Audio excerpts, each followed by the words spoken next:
Police confirm a situation went down involving a man with a shotgun trying to get into apartments. It happened around 1 this morning in the 2600 block of Country Club Parkway. That's just south of Riverside Cemetery. Authorities say they're still working the case and they can't release much information, but they do confirm a person was arrested for this incident.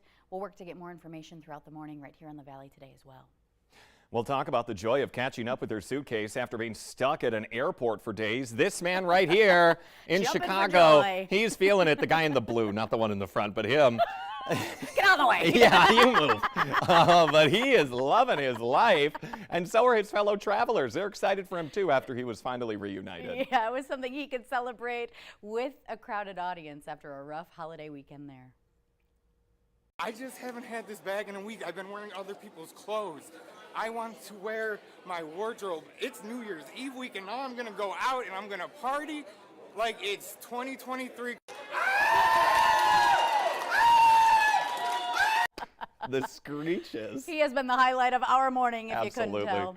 After 2 canceled Southwest flights this week, he was finally reunited with his own bag by searching through piles and piles and piles of luggage.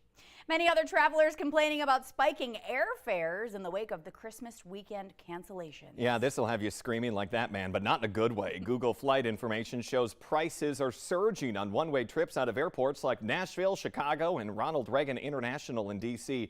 Here's an example of the prices. A one-way flight from Nashville to Denver today, one way, is $899. One way from D.C. to L.A. starts at $1,500.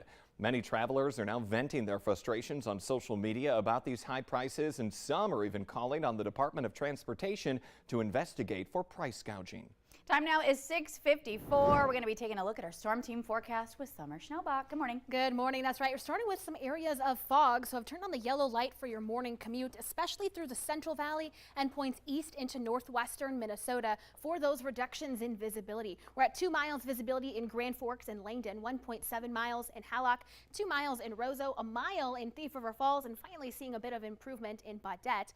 Meanwhile, Southern Valley, the worst of the visibility now is from Detroit Lakes down into Wadena, 1/4 mile visibility in Detroit Lakes. We've improved in Fargo now to 4 miles. Temperatures mild, teens, 11 rather in Devil's Lake, 21 in Langdon, 27 in Roseau, 28 in Baudette, teens in the Southern Valley, 15 in Jamestown, 19 in Oaks, Fergus Falls, and in Fargo, 27 out in Wadena. Your hourly planner for today, temperatures will be peaking this morning and then a slow and steady slide down through this afternoon with overcast skies and a bit of a breezy northwesterly wind. Now an update to that Colorado low we've been talking about for a couple of days now. First alert weather days for Monday and Tuesday.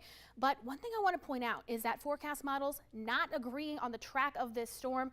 The European model, which historically does fairly well, has a much more southeasterly track, while the American model still has us in the bullseye. We'll be keeping a very close eye on that, but some good news, your New Year's weekend looking dry and mild.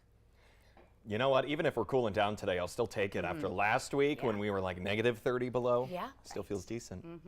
New year, new us, everybody. New Mother Nature, too. Yeah. All right. Thank you, Summer.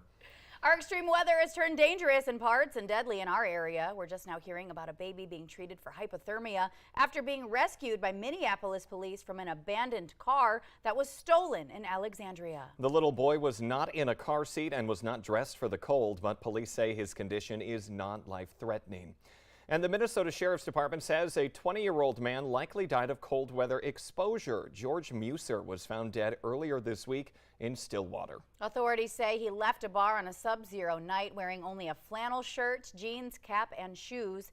His body was found on Christmas Day near the downtown area. Police believe extreme cold also killed the man who was found dead last week on an exit ramp in southern Minnesota. The body of 34-year-old Alexander Stenberg of Bloomington was discovered near Interstate 35 in Elko, New Market. Police suspect that he stole a van, which deputies found earlier in a nearby ditch, and then started walking. Temperatures that morning were in the single digits below zero with -20 wind chills. Road conditions around the valley have been rough, but warmer weather promises to change that. Freezing temperatures left it too cold for treatments to work on the roadways and too windy for them to stay put. Now that it's warmer, road crews will be able to make some more headway. Mother Nature's finally given us a break here where it's not either snowing or blowing both days or every other day. So we're finally able to get out and get some things accomplished here on the roads. Experts say it's always a good idea to check those road conditions and camera views on the transportation website before you head out, and we keep you updated with the VNL News app as well. If it wasn't you, you probably know someone who was involved in a spin out, a fender bender, or a crash over the past few weeks. And there's quite a bit of evidence of trouble along our highways. You see it right there on your screen.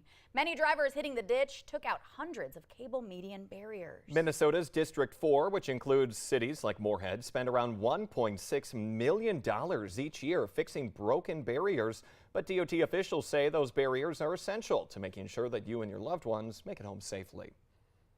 Our recent freeze-thaw cycle is to blame for a crop of water main breaks around the FM Metro. There was one at Fargo-Cass Public Health that caused trouble for staff as they arrived at work yesterday morning. Officials say when a frozen water line starts to thaw out, it bursts, and in this case, sent water into the building's office spaces. Clinic services, luckily, were not affected at the time, though. There was another water main break yesterday, this one near 4th Street and 5th Avenue North in Fargo. Water was pouring into the street from multiple spots, creating a wet and then slushy mess, all before crews were able to turn off that water. It shouldn't be happening this early, but with our cold snap that we've had over the last basically 2 weeks, we're seeing different environments than we've seen in the past years, and that's why we're seeing the water main breaks. Dow says some of these old water mains will be replaced in the near future.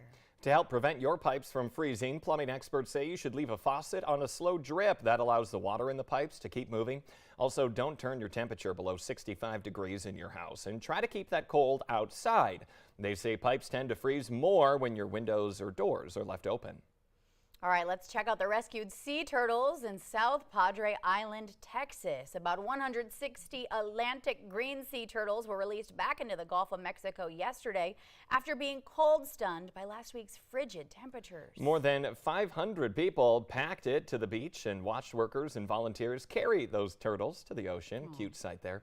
The release was possible because the water temperature in the Gulf of Mexico went back to at least 60 degrees. And talking about animals that don't like the cold, dozens of bats are being relocated in Houston after they were rescued from cold temperatures as well. More than 1,500 of the mammals were saved last week, rehabilitated, and then released back to their colony. When the bats get too cold, their metabolism plummets, which makes them too weak to hold onto their roosts, and they fall straight to the ground. Volunteers brought them to makeshift incubators until the Texas weather warmed them up. That's how I feel some days when it's too cold. I just fall over. My metabolism can't keep We up. bring you back to life every morning right here in the Valley today. Don't you worry. I got us all covered. Okay, good deal. Thanks for joining us. Take care, everybody. Happy New Year.